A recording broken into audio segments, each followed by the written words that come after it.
right, so we got to finally the dessert part, right? The good part, the part where we should have started with instead of all the other stuff. But we're finally here. So I'm about to show you how to make a great pie crust, which is going to be the crust part for the key lime pie. You don't have to necessarily only use it for key lime pie. This is a great pie crust, which you can use for any other pie filling that you'd like. It's really simple. Really easy to make, and it's actually gluten-free for those of you who need something like that. This is a great recipe. So we're going to start out with 6 dates, and I want to make a big point about this. You must remove the pits. These will ruin your food processor in no time, okay? The food processor cannot chop through these at all. So you make sure you remove that. And sometimes with the dates, you also get the stem part, which, here we go. So this right here, this little stem guy right there, also very chewy. So make sure you remove that as well. So if you're gonna do 6 dates, you count 1, 2, 3, 4, 5, and 6. And after that, you count the pits. 1, 2, 3, 4, 5, 6. Great. That you make sure that none of that is there. If you happen to lose one of the pits in the food processor, you will know, because the food processor will start making very odd noises. So if you hear that, you automatically stop it right away, because again, it will screw up your food processor. So 6 dates. 1 cup of pecans, and we're going to pulse this a little bit first.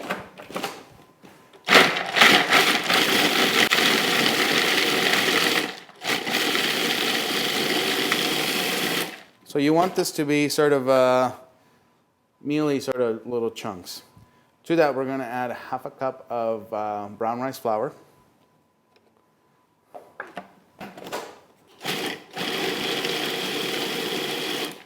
So you see what it looks like now. This sort of has a look of actual sort of pie crust as you sort of work the butter into the flour. So it's got that sort of same texture if you've done that before. And now I'm going to add 1 tablespoon of vanilla extract and about the same amount of soy milk, or it could be almond milk, or it could be any other fill-in-the-blank non-dairy milk. Gonna add these very quickly. 1, 2, and then right after that, you're done. All right. So that's it. You don't require a whole lot of kneading. So I'm gonna put this guy back on there. So you see sort of the texture that you get out of this. So if you can actually roll this into a little ball like that, like you would a regular pie crust, you know that it's done. So I'm going to grab my springform pan that I have here. And even though this is a non-stick springform pan, I always like to line it with parchment paper, because once the pie is ready, it's really convenient to just peel those parchment papers off and it's ready to go. Set it on the cutting board. When we cut this, you'll see just how easy that goes. So I'm going to grab a rubber glove here. You can just grab a piece of saran wrap and that'll work. And so what's going to happen is I'm going to press the crust onto the springform pan. But because it's dates, they can get quite sticky. So having that layer of either saran wrap or the plastic glove make it really easy for you to just push down and then it just doesn't stick to your hand. And make sure I get all sides covered. So you see how with the glove I can just press and sort of just go around, no problem. Once you get to the edge, you're able to sort of secure the side little bars here of parchment paper, and now they don't move around on you so much. And this, by the way, is another one of Chef Bravo's plant-based exclusive recipes. So for those of you keeping track, 6 dates, 1 cup of pecans, 1 tablespoon of vanilla extract, 1 tablespoon of non-dairy milk. Press it into your springform pan as evenly as possible. And now this is going to go into the oven at convection 350, non-convection 400. It takes about 10 minutes. So you put it in there 5 minutes, you rotate it so it cooks evenly, another 5 minutes, and boom, you're done. So,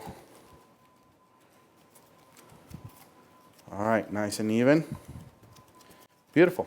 So now this goes in the oven and we'll come right back with it. We'll work on our filling, and then once this is nicely baked, we pour, and then you'll see just how great this dessert is. Okay, so we're now going to make the filling for our key lime pie, which is actually 2 layers. So I'm going to put everything into the lime layer, and then we'll do everything for the cream layer. So I'll just go in order, so if I go back and forth, you might miss on the amounts. So for the lime layer, we're going to start with 1 cup of raw cashews. So 1 cup in there.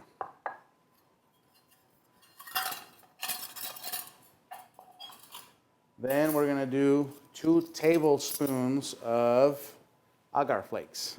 And agar flakes is a seaweed-derived gelatin. So it's a vegan product, plant-based, versus using regular gelatin, which comes from animal bones, chicken feet, hooves, horns, all that, all that good stuff. So this is a good plant-based gelatin, which sort of acts the same way.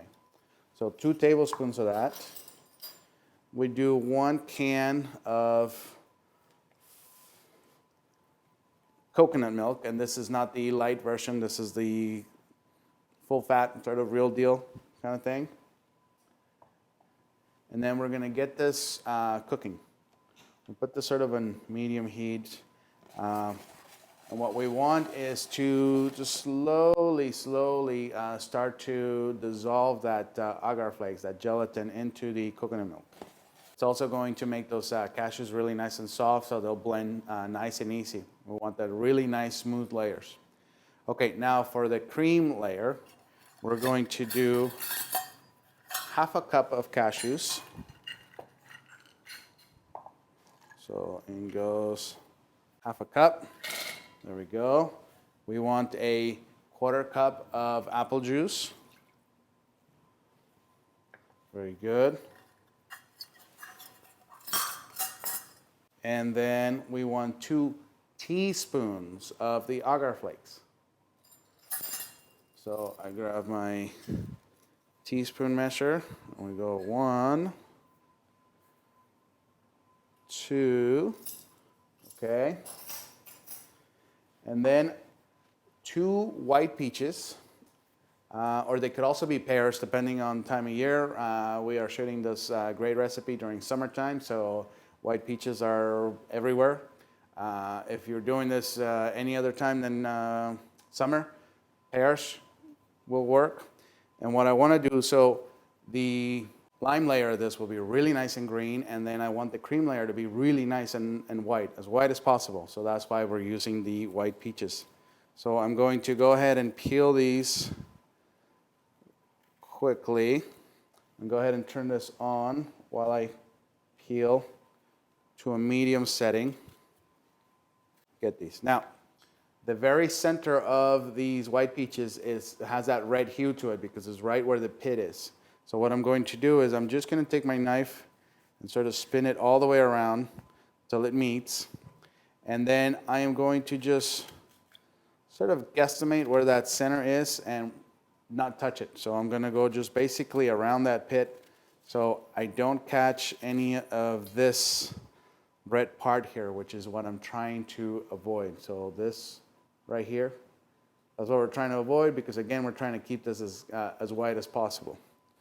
So in goes one white peach. And here comes the other one. And if there's any little bits of bruising in there, just go ahead and cut those off. Again, the idea is to make these as white as possible. I'm going to go around the white peach here again. And again, go around the pit. So I'm only catching the white parts of this. If you were using pears, same thing, you would just cut around the core of it. And so leave that alone there for a second. And so here are our layers. We want to cook these to get them nice and soft, especially the gelatin.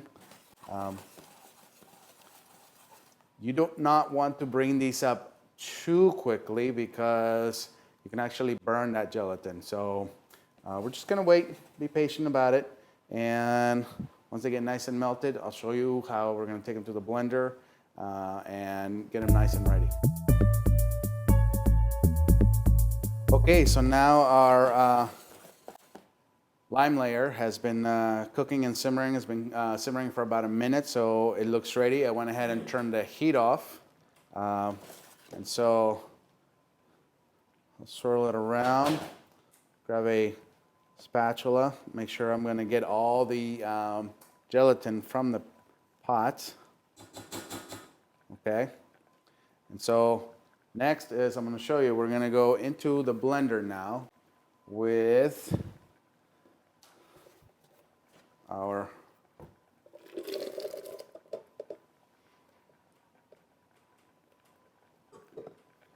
okay, and make sure you get every last drop of this into the blender.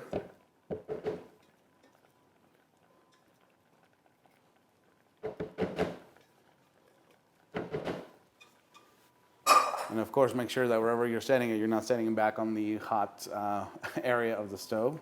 Okay, so now we're going to put this in the blender, and you're probably wondering, where is the green, where is the lime? And that actually happens at the blender. So we're going to go ahead and put this down. We're going to add 3 avocados.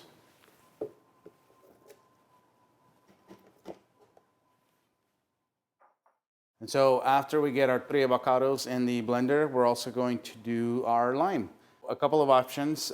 We call this a key lime pie. So if you are using key limes, you want to do about 20 of them. They are smaller. They have a little more limey taste. But it's a little bit harder because they're smaller and they have a lot of seeds in them. Whereas if you use regular limes, which are available year-round, you do about 8 of them. You make sure you get all the zest and all the juice from either the 20 key limes or the 8 regular limes. And now that goes in the blender. And here we go.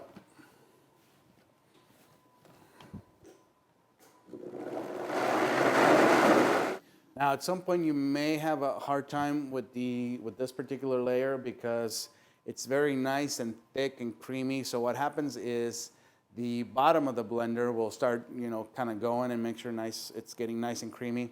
And then the stuff at the top will just sort of sit. So you may have to fuss with this a little bit where you go blend and then let it sit. There's usually an air bubble that gets trapped at the bottom. So you got to let that come up. Worst comes to worst, you can always get a spatula and sort of get in there, turn the whole thing over.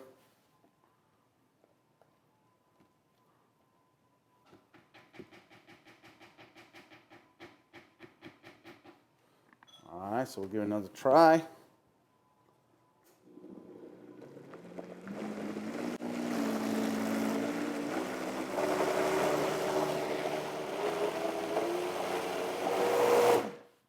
And there we go, something like that. Now I'm going to grab our pie tin, and you see how nice and golden brown that crust came out. So we are now ready. Here we go. We're gonna put, look at that nice and green layer of our key lime pie. So this goes in here. Let me give this a quick rinse because I do have a few chunks in the spatula. All right, and it's really important to make sure you don't get any of those cashew pieces there because you want this to be like a pie. You want it really nice and smooth. Okay, so in goes the lime layer. And we make sure we get all of it out.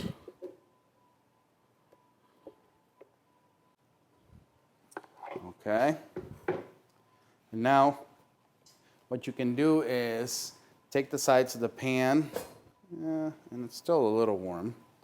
So what I'm going to do is I'm just going to grab my apron. And then you tap it down. You're going to tap it down on the cutting board. And so what's going to happen is we're going to sort of get any air pockets out of there. And there was one of them right there. There we go. And so after that, we'll take a spatula and then just smooth it out. It doesn't have to be perfect. We just try to get it as flat as possible. And then as you continue to spin it, there it is right there. Okay. And now we are ready to pour the cream layer on top of this. And so now we bring the blender over, we do our cream layer, so all of our ingredients. Plus, I'm going to add 3 dates to this because we want a little bit of sweetness to give us contrast with the very sour of the lime layer. Grab 3 dates that you're going to put in the blender and that you have 3 pits on the cutting board. So once the dates go in there, so it's 3 and 3. This one will not have as a hard time as the lime layer blending because there's less of it.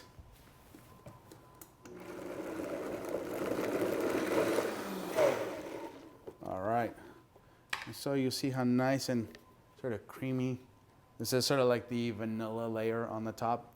And with this, I'm just going to sort of pour on the top and just not get it all the way to the edges so I can actually see a little bit of the key lime layer. And then you'll see what I mean in just a second. So I pour this on there, and then I'm just going to take the spatula and sort of just spread it out. So it's almost like a cream topping, and we're going to go to just about there. Just about there. Leave it alone. So I like having that green sort of rim at the end. So now this goes into the refrigerator, ideally overnight, but for a minimum of 8 hours. And then we'll pop it out of the springform pan, we'll garnish it, we'll cut it, and you'll see how beautiful it is. Okay, so now I brought out the key lime pie out of the refrigerator, and now I'm going to pop it out of the springform pan. So you see that this pops right out. And as I was putting the crust together, I said that even though it's a non-stick pan, I always like to do the parchment paper because then I just peel it right off. And boom, there it is, the pie, no fuss.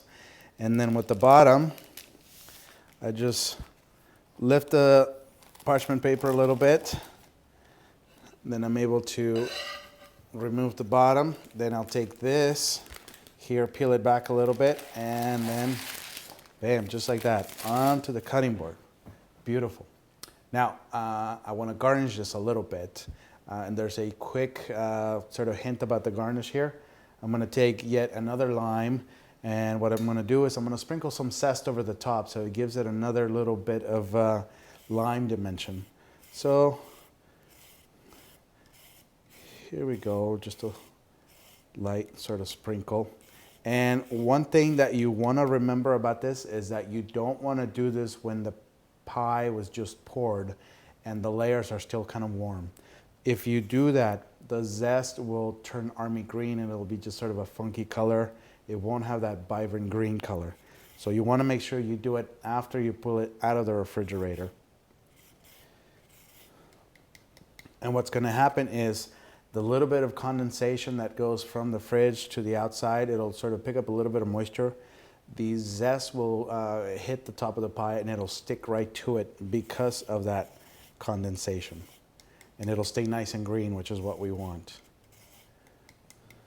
So here we go, just a nice, you'll need probably 2 limes at most to do this final sprinkle on here, 1.5 maybe. And now I give myself a nice sharp knife and I'm going to dip it in a little bit of water. I don't want to sort of necessarily throw a bunch of water in here, but this is just so that my slices are nice and smooth as I cut them. So I dip it in there and then I shake off any excess. All right. And then the first thing I'm going to do is I'm going to eyeball it and I'm going to cut right in half. So just like that, boom. And then you'll see that some of the pie sort of comes off. So I also get a nice clean rag, wipe it down a little bit more here. Now I'm going to go the other way and I'm going to go half again.